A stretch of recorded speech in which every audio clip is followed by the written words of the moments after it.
Jumpa lagi bareng gua di Piknik Fisik. Gua lagi ada di makam Buyut Trusmi. Trusmi itu tepatnya sebuah desa di Kecamatan Weru, kalau nggak salah ya, Weru atau Pleret gitu. Sekarang gua ada di pintu masuk dari samping timur, pintu masuk samping timur. Kita mau tahu banyak penziarah datang ke sini. Sebenarnya kayak apa sih makam Buyut Trusmi, biar semua viewer tahu. Tapi sebelum kita ke sana, jangan lupa like, comment, subscribe, and share.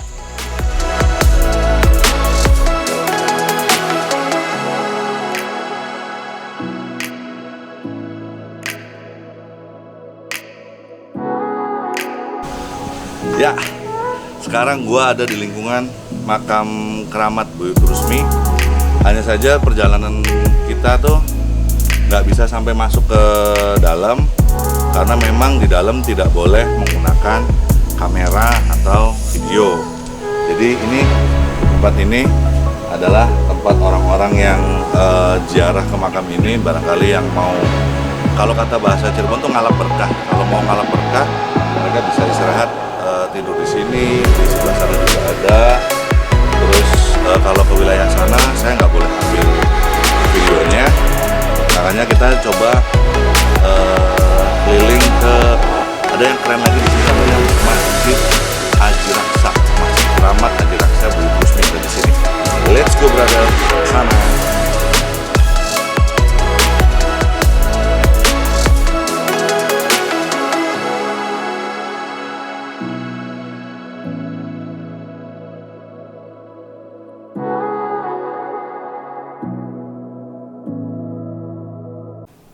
Hai, sekarang gua ada di dalam Masjid Haji Raksa, di dalam di dalam lingkungan pemakaman Buyut Trusmi. Dan di masjid ini tempat para penziarah maupun penduduk lokal biasa melakukan sholat wajib 5 waktu. Tempatnya tenang banget, luar biasa banget, dan gua baru lihat ini ada beduk yang usianya mungkin udah ratusan tahun, sangat tua sekali mungkin ya. Ini pengalaman luar biasa lah, main ke Trusmi, ke makam Buyut Trusmi. Walaupun gue orang Cirebon, tapi mungkin ini gue kali kedua main ke sini, tapi belum sampai ke dalam sini. Dulu cuma di luar, di pintu masuk. Oke, perjalanan kita berakhir sampai di sini. Terima kasih banyak buat teman-teman yang udah nonton terus dari awal sampai akhir, sampai ketemu di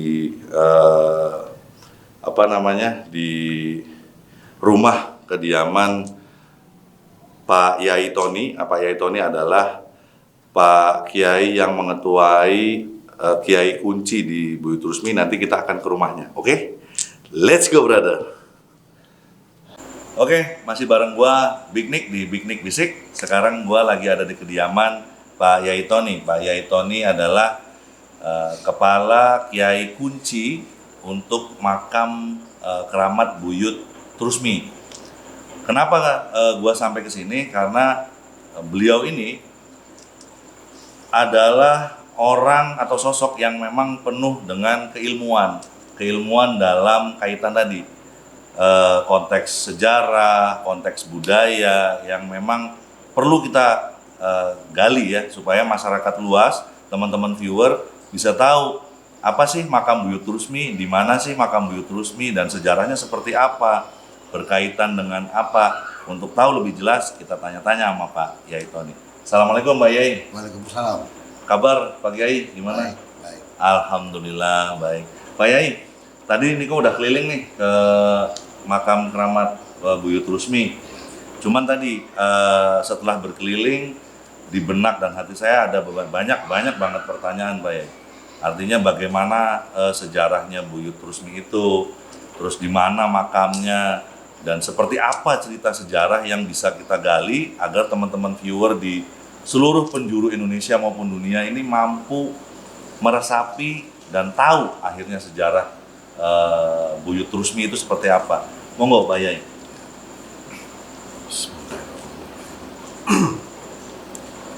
sebenarnya sejarah Trusmi kita gali semua itu hampir nggak ada.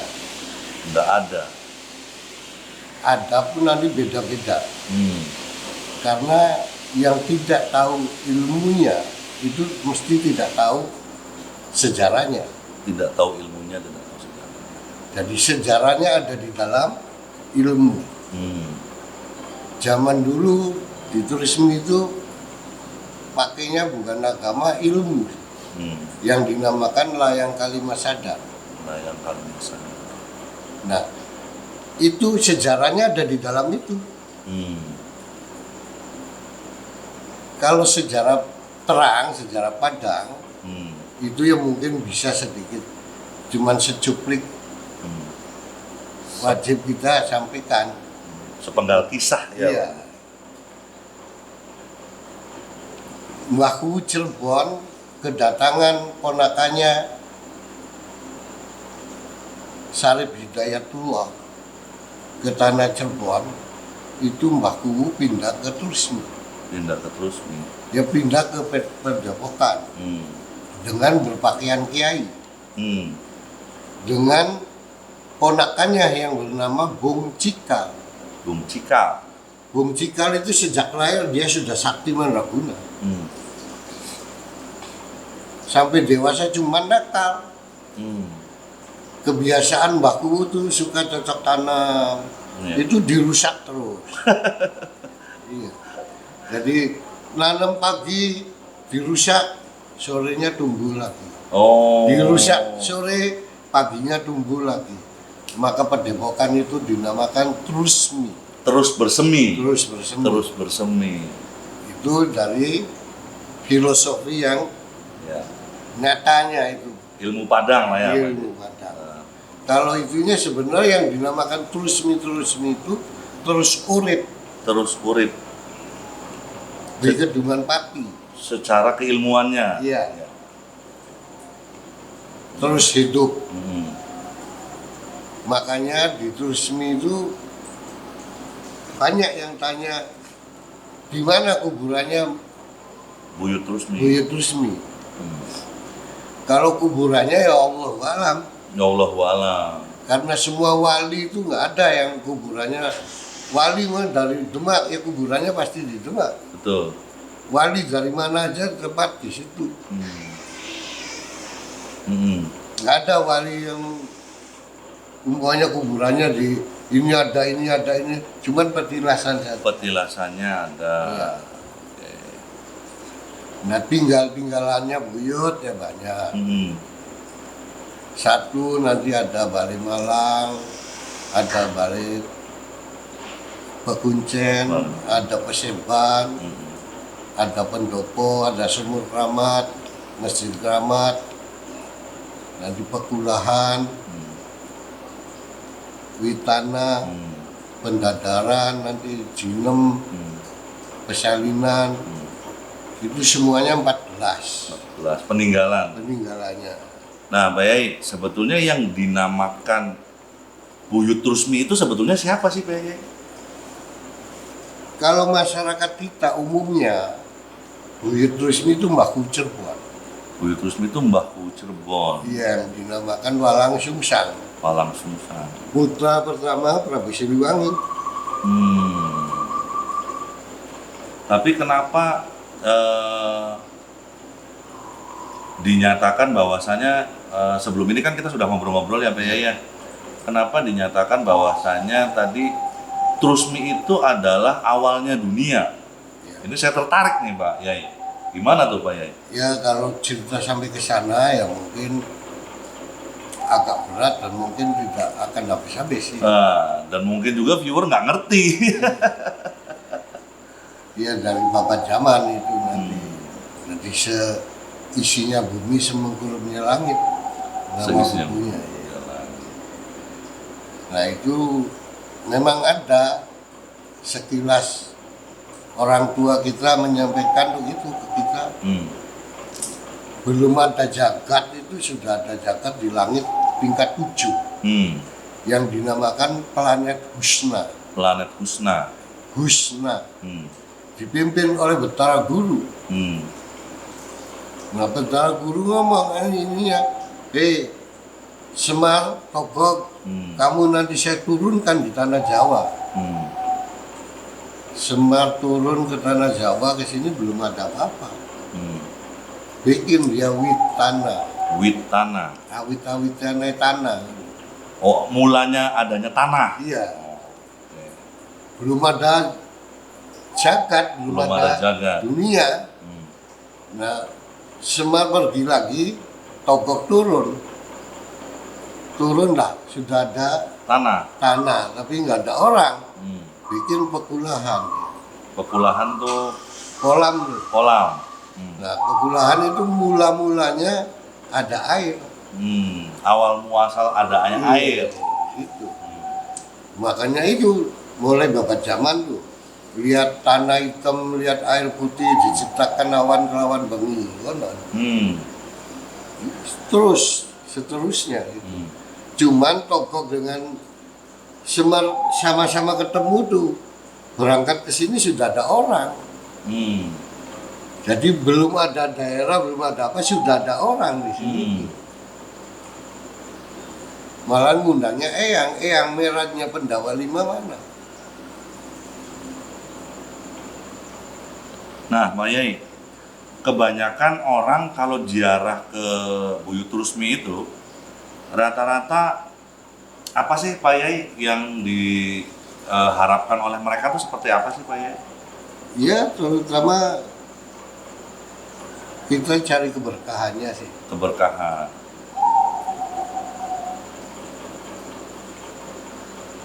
Nah, tinggalan-tinggalan itu ya alhamdulillah masih saat ini diurus lah. Ya, diurus dengan baik ya. Iya. Pak Yai. Makanya kegiatan-kegiatan di Trusmi setiap tahunnya yang memayu. Nah, nanti kenapa ada namanya buka sirap itu? Sirapnya diganti tapi ngomongnya buka sirap, bukan ganti sirap kan? Kenapa tuh Pak Yai? Ya ini jalur dari memayu dulu.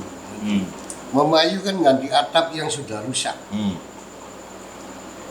Artinya memayu akalan pikiran kita sendiri, dimayu oleh diri sendiri agar hati kita bersih. Hati dimayu oleh diri kita sendiri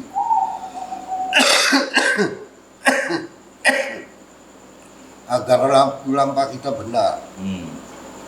Laku lampa dimayu oleh diri sendiri agar kita ketemu dengan jati diri. Kalau kita sudah ketemu dengan jati diri, kita ketemu dengan Zat Sang Maha Pencipta. Man arafa nafsahu faqad arafa rabbahu. Siapa-siapa yang ketemu dengan dirinya sendiri, niscaya akan ketemu dengan Gusti Allah, Sang Maha Pencipta. luar Lalu biasa. melangkah ke buka sirap. Kenapa buka sirap? Sirap diganti itu karena sirap naktunya 20, jati itu jo dengan to itu 20, sifatnya Allah.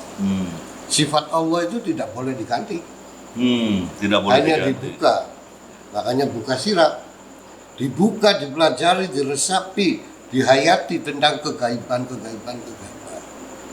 Karena kegaiban adalah salah satu komponen keimanan. Ya. Karena kita harus iman terhadap hal-hal yang Iya. ini ya. Iya. Nah, Pak Yai, di makam Trusmi ini kan, Buyut Trusmi ini kan ada pengurusnya Pak Yai. Ya ada. Ya, ada pengurusnya. Pak Yai ini kepalanya lah kan itu ya Pak Yai. Itu jumlahnya ada berapa orang Pak Yai? Kiai 9, Kiai 9, kaum 4, berarti kaum 13. kaum 4 13. Terus kemit 48. Komitnya 48. Luar biasa. 13 tambah 48, 51. 51 orang, luar biasa banget. Itu mereka dapat ini Pak Kiai, dapat apa namanya, perhatian dari pemerintah daerah nggak Pak Kiai? Artinya ada upahnya gitu nggak? Nggak ada. Nggak ada ya? Itu dari hasil dari masyarakat aja. Hasil dari masyarakat pengunjung ya Pak Kiai, yang ziarah ya. Ya. ya ala kadarnya. Kemudian juga kalau memang kita asli usaha ya nggak ada yang mau. Nggak ada yang mau ya Pak Yai. Kemudian kadang-kadang seminggu aja dapatnya 100.000. Kecil sekali tuh kawan. Memelihara situs bisa dibilang ya kalau artinya budaya, keagamaan, situs pariwisata ini yang harusnya dikelola dan dijaga bersama oleh seluruh stakeholder dan masyarakat. Artinya dalam hal ini ada pemerintah daerah, ada lingkungan sekitar juga itu harus bareng-bareng menjaga. Harapan saya atau harapan kami Pak Yai dan kawan-kawan bahwasannya situs ini bisa mendapatkan perhatian lebih dari pemerintah daerah ya Pak Yai ya. Artinya supaya ke depan pembangunannya terus perawatannya itu bisa dijaga oleh pemerintah daerah dan para pengurus serta masyarakat di daerah Trusminya sendiri. Jadikanlah Trusmi ini sebagai situs budaya, situs wisata yang ada di Kabupaten Cirebon yang mampu menarik wisatawan luar untuk datang dan mendapatkan ilmu-ilmu tadi ya Pak Yai. Ada ilmu sejarah, ilmu makrifat ya Pak Yai ya. Dan ilmu-ilmu yang memang teman-teman viewer cari lah gitu. Terutama kalau di Trusmi itu ajaran-ajarannya akhlak. Akhlak ya Pak Yai ya. Makanya kenapa di Masjid Trusmi itu biar bupati, biar camat, sholat nggak bisa di depan. Harus di belakang kiai semua. Ya. Jadi sab pertama itu punya kiai semua. Sab pertama harus punya kiai. Jadi nggak boleh. Kenapa? Artinya setinggi-tingginya ilmunya, setinggi-tingginya hartanya, tidak boleh melewati orang tua sendiri. Orang tua sendiri itu harus disembah. Ya. Makanya pertama kali manusia hidup itu orang tua yang wajib disembah. Baik, Pak Kiai. Pak Kiai, terima kasih ngobrol-ngobrolnya. Ilmu yang diserap cukup banyak, artinya bisa menambah wawasan saya dan teman-teman viewer. Dan perlu diingat oleh teman-teman tadi kalimat terakhir dari Pak Kiai, orang tua itu wajib disembah. Disembah dalam artinya orang tua itu wajib dimuliakan, Akan dihormati. dihormati. Oke, kawan-kawan, terima kasih atas kesetiaan kalian untuk selalu berada dan mengikuti channel Piknik Fisik. Kita akan bertemu di situs-situs lainnya di Kabupaten Cirebon khususnya, dan kita akan keliling Indonesia. Sampai ketemu lagi di Piknik Fisik berikutnya. Assalamualaikum warahmatullahi wabarakatuh.